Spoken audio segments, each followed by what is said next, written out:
വണ്ടി ഞാൻ എടുത്തിട്ട് 50 പിടിച്ച് പുറത്തോട്ട് ഇറങ്ങില്ല, പോലീസ് എന്നെ ക്ഷണിച്ചു.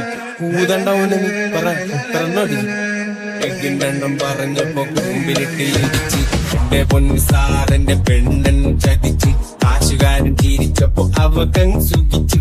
എന്നെ തട്ടിക്കളഞ്ഞിട്ട് പുളിങ്കം പിടിച്ച്, ഒറ്റപ്പെട്ട വിഷമത്തി പാറിപ്പോയി കുടിച്ച്. ഒന്നാം പെഗ്ഗും അടിച്ചപ്പോ കരളൊന്ന് ഞെരിച്ച്. രണ്ടാമത്തെ പെഗ്ഗിനായി മനമങ്ങ് കുതിച്ച്. മൂന്നാമത്തെ പെഗ്ഗൊഴിച്ച് നമ്പർ ഞാൻ കറക്കിയിട്ട് ബീഫ് കൂട്ടി അടിച്ചിട്ട് തള്ളയ്ക്കാൻ വിളിച്ചു.